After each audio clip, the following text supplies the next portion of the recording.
Anime fans அனைவருக்கும் வணக்கம். So இன்றைக்கி நம்ம சோல் லேண்ட் எபிசோட் 60 தான் பார்க்க போகிறோம். போன எபிசோட் எங்கே முடிஞ்சிருக்கோம்? இவங்க வந்து மீட்டிங் அப்படிங்கிறத கண்டக்ட் பண்ணியிருப்பாங்க. அப்போ இவன் என்ன பண்ணியிருப்பான்னா, அந்த ஹிடன் வெப்பன்ஸை கொடுக்குறேன் அப்படின்னு சொல்லிட்டு ஒத்துட்டு இருந்திருப்பான். அப்போ அந்த கிராண்ட் சோல் மாஸ்டர் என்ன கேட்டிருப்பாரு? டேய், நல்லா பிஸ்னஸ் பண்ணுறடா நீ அப்படின்னு சொல்லிட்டு கேட்டிருப்பார் இல்லையா? அங்கே தான் முடிஞ்சிருக்கும். இப்போ தங்சான் என்ன சொல்கிறான்னா, நீங்கள் வந்து ப்ரைஸ் அப்படிங்கிறது அதிகமாக இருக்குது அப்படின்னு நினச்சிங்கன்னா விலையை கம்மி பண்ணிக்கோங்க அப்படிங்கிறான். பட் ஆனால் அவர் என்ன சொல்கிறார், இல்லைப்பா நான் வந்து இந்த ப்ரைஸுக்கு ஒத்துக்கிட்டேன், ஸோ கண்டிப்பாக அந்த காசையே கொடுக்குறேன்னு சொல்லிட்டு ஒரு கார்டு கொடுக்குறாருப்பா.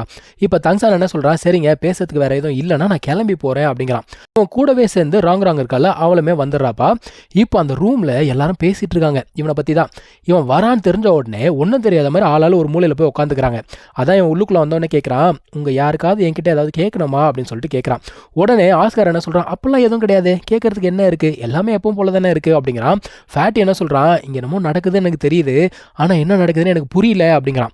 இவன் என்ன சொல்றா, இங்க பாரு எல்லாருக்குமே வந்து ஒரு பேக்ரவுண்ட் அப்படிங்கிறது இருக்கு, நீ வந்து எங்க யாரை பத்தி கேட்டது கிடையாது, ஸோ நாங்களும் வந்து உன்னை பத்தி கேட்க மாட்டோம், நீ கவலைப்படாத, நீ பிரைவேட்டா வச்சுக்கோ அப்படின்னு சொல்றா. ஏதோ ஒன்று நீ வந்து சேஃபா வந்தல அதுவே எனக்கு போதும் அப்படின்னு சொல்லிட்டு சொல்றா. இப்போ ராங் இருக்கால அவ ஒரு பிட்டை போடுறா. அவன் என்ன சொல்றானா, உங்களுக்குலாம் தெரியுமா எங்கள் அப்பா வந்து 500 செட்டு ஹிடன் வெப்பன்ஸ் ஆர்டர் பண்ணியிருக்காரு, தங்சானுக்கு 5 மில்லியன் காயின்ஸ் கொடுத்துருக்காரு அப்படின்னு ஒன்று காசுன்னு சொன்னது தான். அந்த 2 பேர் என்ன பண்ணுறானுங்க, தங்சான் மேலே விழுந்து அவன் கையில் இருக்க கார்டை பிடுங்கிறதுக்காக படாத பாடுபட்டு கடைசியாக அந்த கார்டு வந்து பார்த்தீங்கன்னா போகக்கூடாத இடத்துக்கு போயிடுச்சு, அதாவது லேடிஸ் கைக்கு போயிடுச்சு. இப்போ இவங்க நடந்து போய்கிட்டு இருக்காங்க. அப்போ ஆஸ்கர் என்ன பண்ணுறான்னா ராங் கிட்ட பேசுகிறான். லிட்டரலாக என்ன பேசுகிறான் அப்படின்னு பார்த்தீங்கன்னா ப்ரப்போஸ் பண்ணுறான். அவளுமே வந்து ஓகேன்ற மாதிரி தான் ரியாக்ஷன் அப்படிங்கிறத கொடுக்குறா. இவன் உடனே சூப்பர், நான் வந்து போய் ப்ராக்டிஸ் பண்ண போகிறேன், ஸ்ட்ராங் ஆக போகிறேன், உங்கள் அப்பா கிட்ட போய் அதுக்கப்புறம் பர்மிஷன் கேட்க போகிறேன்னு சொல்லிட்டு வேகமாக போயிட்டான். இப்போது இவங்க அப்பா வந்து நடந்து வந்துட்டு இருக்காரு. அவர் என்ன கேட்குறாரு, நீ எதுக்குமா இங்கே நின்றுட்டு இருக்க அப்படின்னு சொல்லிட்டு கேட்குறாரு. இல்லைப்பா சும்மா தான் நிற்கிறேன் அப்படிங்கிறா. சரிம்மா நாங்கள் வந்து கிளம்பி போகிறோம், எங்களுக்கு வேலை இருக்குது, நீ வந்து ஒழுங்காக டீச்சர்ஸோட பேச்செல்லாம் கேட்டு நடந்துக்கோ அப்படின்னு சொல்லிட்டு அவர் போயிட்டாரு. இப்போ இவளுக்கு யோசனை என்ன அப்படின்னா, இவங்க ட்ரைபுக்குன்னு ஒரு ரூல் இருக்குது. அதாவது இவங்க வந்து பார்த்தீங்கன்னா சப்போர்ட் இல்லையா, இவங்களால சண்டை அப்படிங்கிறத போட முடியாது. ஸோ இவங்களை ப்ரொடெக்ட் பண்ணுற மாதிரி ஒரு ஸ்ட்ராங்கான பர்சனை தான் கல்யாணம் பண்ணி வைப்பாங்க. அந்த ஒரு ரூல் இருக்கிறத இவன் கிட்ட போய் சொல்லணுமா இல்லையா, அதை சொல்கிறதுக்காக அவள் போகிறா. ஆனால் அவன் வந்து பயங்கரமாக ப்ராக்டிஸ் அப்படிங்கிறத பண்ணிக்கிட்டு இருக்கான். அவன்கிட்ட போய் சொன்னால் டிஸ்கரேஜ் ஆகிடுவான், இப்போ வேண்டாம் அப்படின்னு சொல்லிட்டு தடுத்துடுறான். இந்த பிரச்சனைலாம் முடிஞ்சதுக்கு அப்புறம் தான் இப்போ மூபாயெல்லாம் திரும்ப வராங்க. ஏன்னா காட்டுக்கு வேட்டையாட போனாங்க இல்லையா. மூபாய் உள்ளுக்குள்ளே வரான். வந்த உடனே ஸ்ட்ரைட்டாக போயிட்டு தங்சானை கட்டி பிடிச்சிப்பானா. அந்த டைமில் ஆஸ்கார் கேட்குறான் பாருங்க ஒரு கேள்வி, டே நீ வந்த உடனே ஜூஸ் இங்கே தான் கட்டி பிடிப்பேன்னு நினச்சேன், தங்சானை கட்டி பிடிச்சிட்டு இருக்கேன்னு சொல்லிட்டு கேட்குறான். நாரதர் வேலையை பார்க்குறான் லிட்டரலாக. அவன் என்ன சொல்கிறானா, டேய் என்ன அடி வேணுமா உனக்கு அப்படின்னு சொல்லிட்டு தங்சானை எதுக்காக கட்டி பிடிச்சான் அப்படின்னு பார்த்தீங்கன்னா, அவன் அந்த ஹர்ப் கொடுத்தான் இல்லையா, அதனால் இவனோட சோல் பவர் அப்படிங்கிறது அதிகமாகிடுச்சு. அது மட்டும் இல்லாமல் இப்போ அவன் வந்து லெவல் 43 அப்படிங்கிறதுல இருக்கான். அவன் என்ன சொல்கிறான், டோர்னமெண்ட் வரத்துக்குள்ளே நம்ம எல்லாருமே லெவல் 40 ரீச் பண்ணி ஆகணும், இவங்க கொடுத்த ஹர்ப் வந்து வேஸ்ட்டாக போயிடக்கூடாது அப்படிங்கிறான். இவங்கெல்லாம் பேசிகிட்டு இருக்கும்போது மாஸ்டர் அங்கே தான் நிற்கிறாரு. மாஸ்டர் என்ன சொல்கிறாரு, தங்சான் என் கூட வா பேசணும் அப்படின்னு சொல்லிட்டு கூப்பிட்டு போகிறாரு. இப்போ தங்சான் கேட்குறான், உங்களுக்கு வந்து என்னை பற்றின இன்ஃபர்மேஷன் முன்னாடியே தெரியுமா அப்படின்னு சொல்லிட்டு கேட்குறான். ஆமாம் எனக்கு தெரியும், ஆனால் முதல்ல உன்னை நான் ஸ்டூடெண்ட்டாக ஏற்றுக்கிட்டேன் இல்லையா, அப்போ எனக்கு எதுவுமே தெரியாது, ஆனால் ஒரு நாள் உங்கள் அப்பா என்னை பார்க்கறதுக்காக வந்திருந்தாரு, அப்போ தான் நீ யாருங்கிறதே எனக்கு தெரியும் அப்படின்னு சொல்லியிருப்பாரு. மனுஷன் பார்த்துட்டு போகும்போது ஒரு டோக்கன் அப்படிங்கிறத கொடுத்துட்டு போயிருப்பாரு. இது வந்து பார்த்தீங்கன்னா இந்த சோல் லேண்ட்லேயே ஹையஸ்ட் ஃபார்ம் ஆஃப் டோக்கன் இதுதான். இதை காட்டினா எல்லா இடத்துலையுமே வந்து பயப்படுவாங்க. இந்த டோக்கனில் என்ன இருக்குது அப்படின்னா கிராண்ட் சோல் மாஸ்டர்ஸோட சிம்பிள் அப்படிங்கிறது இருக்குது. அதில் மார்ஷல் சோலை சேர்ந்தவங்களோட சிம்பிளும் இருக்குது. ஒரு கத்தி இருக்கும். அந்த கத்தி யாருது அப்படின்னு பார்த்தீங்கன்னா சீபா வேம்பரில் ஒருத்தர் இருக்கார் இல்லையா, கிராண்ட் சோல் மாஸ்டர், அவருடைய சிம்பிள் தான் அது. பாருங்கள், ஒரு மனுஷனுக்காக ஒரு கத்தியே வச்சிருக்காங்க. அதுக்கப்புறமா டிராகன் அப்படிங்கிறது இவங்களோட டிராகன் ட்ரைபை குறிக்கும். அந்த ஹேமர் வந்து பார்த்தீங்கன்னா ஹவுத்தியன் ட்ரைப் அப்படிங்கிறத குறிக்கக்கூடியது.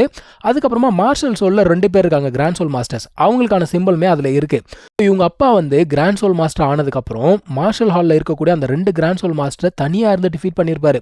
அதனால தான் மனுஷனோட பேர் வந்து பார்த்தீங்கன்னா இவ்வளோ ஃபேமஸாக இருக்குது. தங்சானுக்கு என்ன கேள்வினா, மார்ஷல் சோலாலுக்கும் எங்கள் அப்பாவுக்கும் எதுக்காக சண்டை நடந்தது அப்படிங்கிற ஒரு கேள்வி இருக்குது. ஆனால் இதுக்கான பதில் வந்து பார்த்தீங்கன்னா நிறைய பேருக்கு தெரியவே தெரியாது.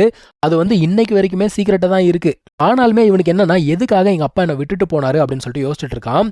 இப்போ மாஸ்டர் என்ன சொல்கிறாரு, எனக்கு தெரிஞ்சு உங்கள் அப்பா உன்னை விட்டுட்டு போகவே இல்லை அப்படிங்கிறாரு.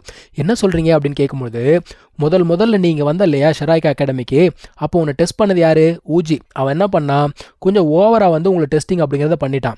அதுக்கப்புறமா நீ என்ன பண்ண, ஹிடன் வெப்பன்ஸ் அப்படிங்கிறத யூஸ் பண்ணி அவனை டிஃபீட் பண்ண. ஆனால் அடுத்த நாள் ஒரு விஷயம் நோட்டீஸ் பண்ணியிருந்தேன் அப்படின்னா, அவனுடைய முகத்துலலாம் காயம் அப்படிங்கிறது இருந்திருக்கும்.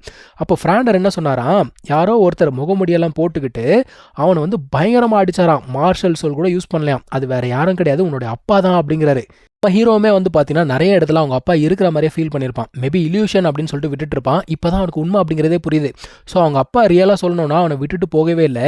எங்கெல்லாம் பிரச்சனை அப்படிங்கிறது வந்திருக்கோ அங்கெல்லாம் அவர் இருந்திருக்காரு. இப்போ தங்சான் என்ன கேட்குறான், அப்போ எதுக்காக எங்கள் அப்பா என்னை பார்க்க வரல அப்படின்னு சொல்லிட்டு கேட்குறான். அதான் அவர் சொல்கிறாரு, சப்போஸ் அவர் உன்னை பார்க்க வந்தார் அப்படின்னா அவரால் திரும்ப போக முடியாமல் போயிருக்கலாம். ஏன்னா உண்மையில பாசம் அதிகமாக இருக்கு இல்லையா, விட்டுட்டு போக முடியாமல் போயிருக்கலாம். அவர் செய்ய வேண்டிய வேலைக்கு அது ஒரு தடையாக இருந்திருக்கலாம். மேபி அதனால தான் அவர் வரல போல தெரியுது. அதுக்கப்புறம் மாஸ்டர் என்ன சொல்கிறாரு, எனக்கு தெரிஞ்சு உங்கள் அப்பா வந்து உங்ககிட்ட ஹெல்ப் எதிர்பார்க்குறாரு போல, நீ வந்து ஸ்ட்ராங் ஆகணும், ஸ்ட்ராங் ஆகி அவருக்கு ஹெல்ப் பண்ணணும்னு நினைக்கிறாரு போல அப்படிங்கிறாரு. இவனுக்கு நம்ம சொல்ல வேண்டிய அவசியமே கிடையாது. ஏற்கனவே வந்து பார்த்தீங்கன்னா மிருகம் மாதிரி ட்ரைனிங் பண்ணுவான். இப்போ இதை வேற சொல்லிட்டாரா மாஸ்டர், இதுக்கு மேலே சொல்லவே தேவை கிடையாது. கண்டிப்பாக நான் வந்து ஸ்ட்ராங் ஆவேன் அப்படிங்கிறான். இருந்தாலுமே இவன் என்ன சொல்கிறான், எனக்கு 2 கேள்விகள் இருக்குது அப்படிங்கிறான். என்னடா கேள்வி கேள்றா அப்படின்ன உடனே, எங்கள் அம்மாவை பற்றி உங்களுக்கு தெரியுமா, அவங்க எங்கேருந்து வந்தாங்க அப்படிங்கிறான். அதான் அவர் சொல்கிறாரு, உங்கள் அம்மாவை பற்றின இன்ஃபர்மேஷன் யாருக்குமே தெரியாது, அது ஒரு மிஸ்ட்ரியாக தான் இருக்குது. ஏன்னா 7 ட்ரைப் இருக்குது. அந்த 7 ட்ரைபில் யாருக்குமே வந்து ப்ளூ சில்வர் பிளான்ட் கிடையவே கிடையாது. அப்படி இருக்கும்போது மற்றவங்களோட ப்ளூ சில்வர் பிளான்ட்டுக்கும் உன்னுடைய ப்ளூ சில்வர் பிளான்ட்டுக்கும் நிறைய டிஃப்ரென்ஸ் இருக்குது அப்படிங்கிறாரு.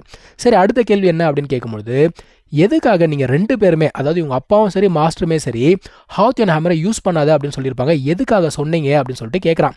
ஸோ இந்த இடத்துல தான் இந்த ஒரு எபிசோட் அப்படிங்கிறது முடியுது. நம்ம அடுத்த எபிசோடில் மீட் பண்ணலாம். தேங்க்யூ ஸோ மச் ஃபார் வாட்சிங். Take care. பாய்.